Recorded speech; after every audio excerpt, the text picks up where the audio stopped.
That's it! I've done it! I have solved unemployment! Instead of, just giving all these people a job, what if we just raised their bones after they die? Welcome to Heroes Hour, a pixel art version of a game called Heroes of Might and Magic. If you don't know what that is, pretend that you do. This game is pretty recent, and it's actually somewhat fun, actually. I mean, I enjoy myself here. Now, first and foremost is that each and every single faction in this game has their own unique style.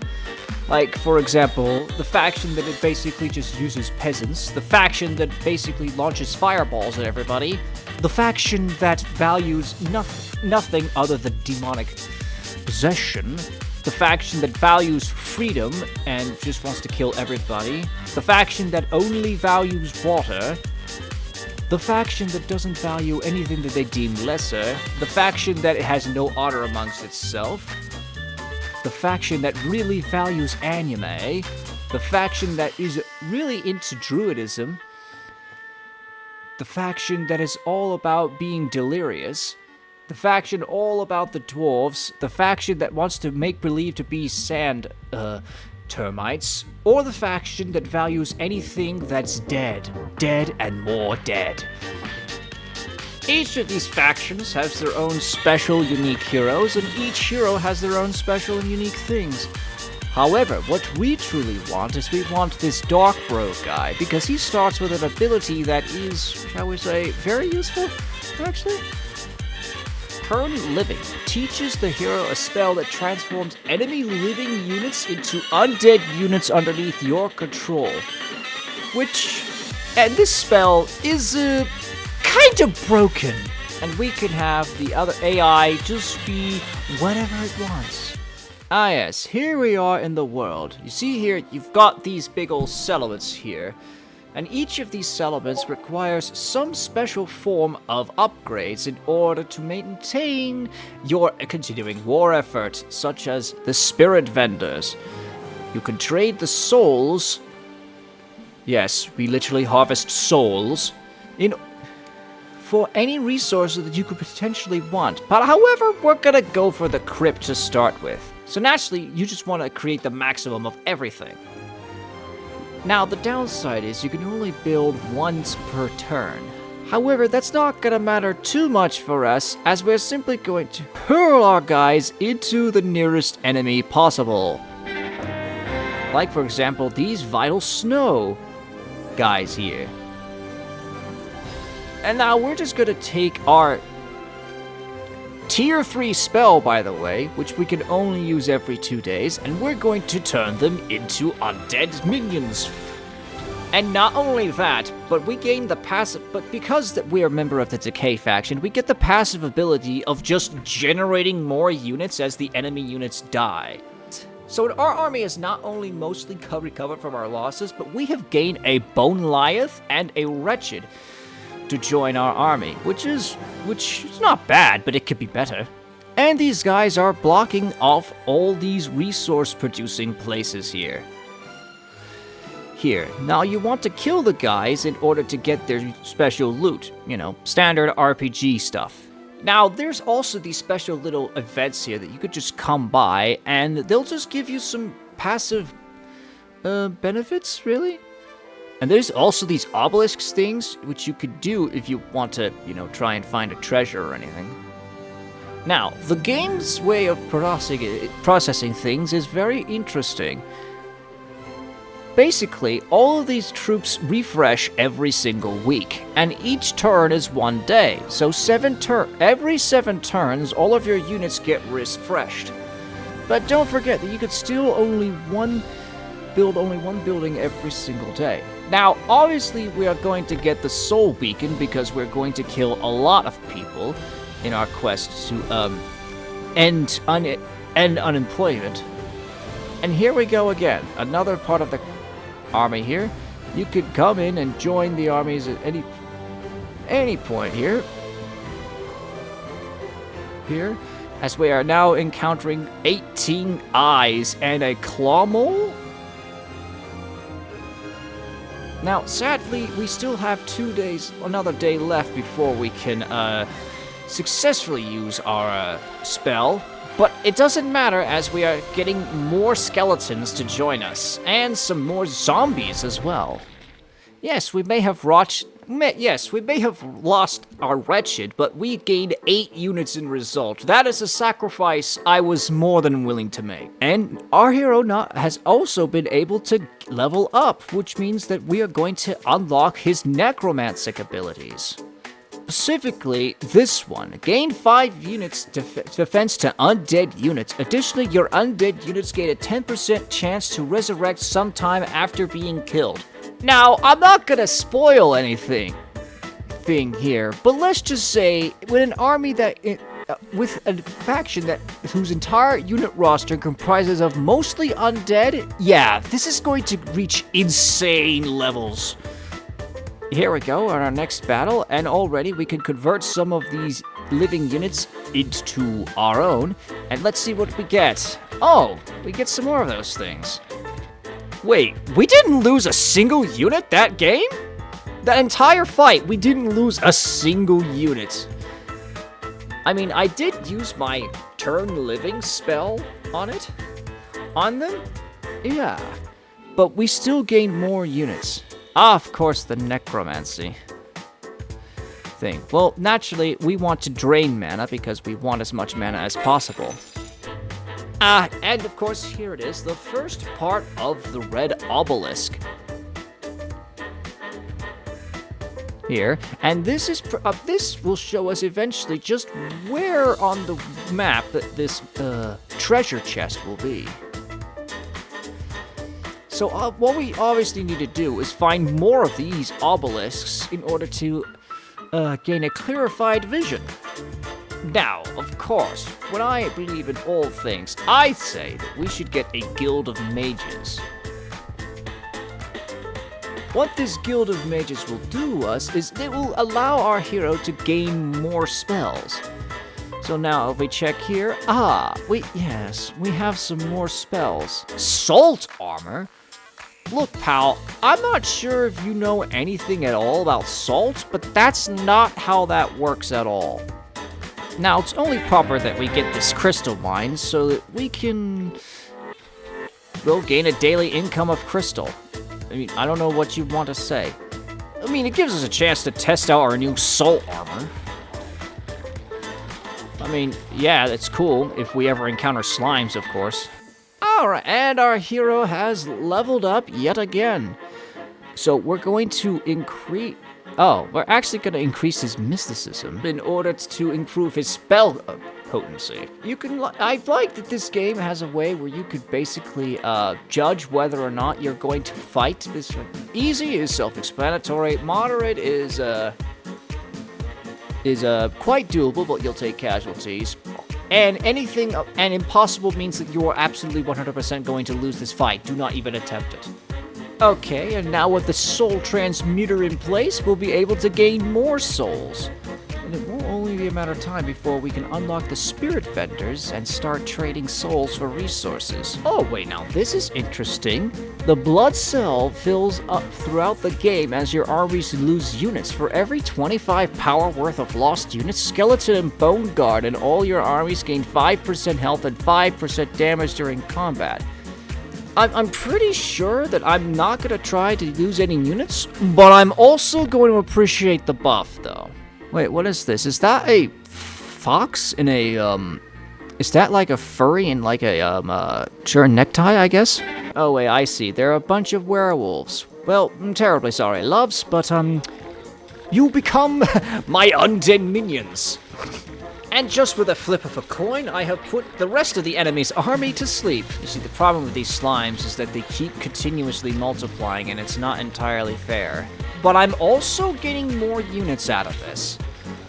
And some of these units aren't that bad, actually. Alright, we got another level up, so we're just going to, give our undying effect here, and we'll capture this sulfur mine. You know what? In order to really secure our basis for resource production, we should get this alchemy lab so that we can get more mercury, because I am running low on mercury. Well, that's annoying. A very hard, roaming neutral is nearby to it. Which obviously means that they're probably going to join in with that if they get attacked. So I'm just simply going to go after this challenging enemy instead. And inside this cage were a bunch of hostages, and they're cyclones. Heck yeah, dude, come on, join us. Now, since the week is almost over, it's probably best we go back to town, and we'll just wait and see what we could do. What more it wants us to do. Oh, and there's also an upgrade center. Well, don't mind if I do. Ah, and it appears that this is the week of the succubus. Which succubus and mind melter is doubled. During they gain 10% attack and 10% damage. Well, okay. Doesn't affect us. Let's now go and finish what we were meant to do and get this alchemy lab. The enemies are no match for the might of our army. Can you click skip to go right to the combat outcome? Yes, of course. Probably shouldn't do that because I could continue growing my army with this, but at the same time, I'm also a bit lazy. Wait, when enemy units die during combat, they may restore mana to your hero? I'm pretty sure that most other armies have access to this, but I'm also not gonna complain. If you do get living units to join your side, it's not a big deal, because eventually you can unlock a building which will turn them into dead units. And with that, we now have access to the spirit vendor, where we're just gonna buy, my finger slipped. I didn't mean to do that. But yeah, we can just trade souls for resources. Okay, I'm going to wait a little bit longer before taking on that army. You know, wait until my, basically give me free units button is ready. Oh! Well, actually, I want to control it because I want to gain units while we're doing this. So, let me just slow these cyclones down. Here. And now it's time to flip a coin. Well, that was a complete wash. Okay, we just found a random magic scroll here. We could suffer anime, or we could get into gigantism. Alright, Antima is temporary, but I just find it hilarious about the fact that people now have to fight giant skeletons. Oh, and this is a docks where we could, you know, get off of the island, but I don't want to leave yet. Alright, here we go, guys. And problems in your... Oh, wait, that was the enemy hero I just yeeted out of existence. Yeah, now you're starting to see why decay is kind of broken. No. Or as the spiffing Brit would say, they are perfectly balanced. Now, the idea of having an immortal Death Seekers is fun, but I also like having flying units as well. Oh, they're banshees. No way. Sorry, Doctor Strange, but unfortunately, this is not the endgame that you're going to survive. Now, you may be sad that more of these Bone Guard are dying, but we're also getting more Bone Lyeths at this point. And at the same time, they're just skeletons. They deal lethal damage to an enemy unit. They have a chance to spread lethal damage to other enemy units low on health. Well, if we keep rinsing the enemies the way we are now, this should probably one-shot a good deal of them. Oh yeah, all these other guys are just easy now. Really, it's a wonder. This one is still moderate, though. We can still fight it, though. And we're just going to turn a good portion of them into, bone Lyeths.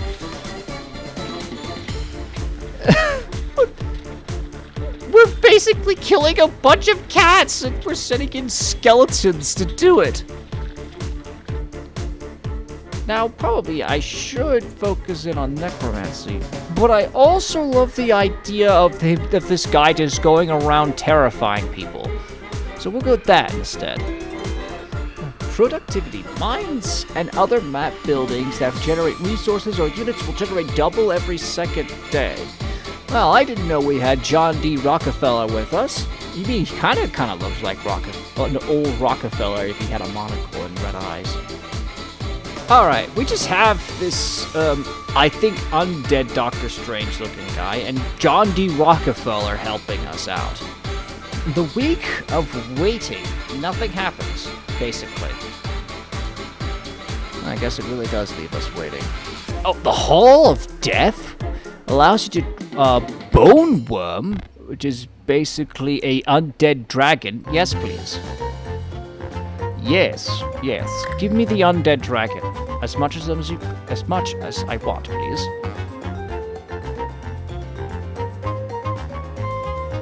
The only problem with using with the souls vendor is that I cannot. Oh wait, I can just buy gold for 100 souls. Yeah, that's fine. Okay. And now we have this like glowing ethereal spody dragon called a Thanatos. So yeah, lo and behold, I think we're going to win this game, guys. Anyway, guys, I'm gonna go about and, you know, do some grinding and actually make a pretty good army, and I'll see you guys in a second.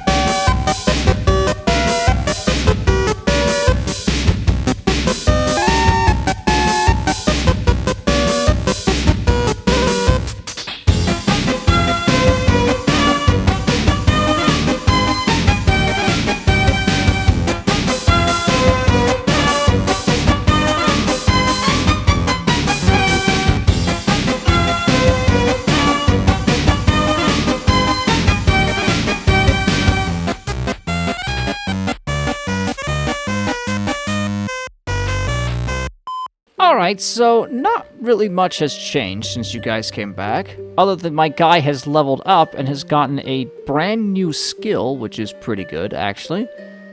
And that is Putrid Air. All living units lose 4 to 6 health every 5 seconds during the battle. Basically, this guy makes the air around him so smelly that people just start dying on the spot.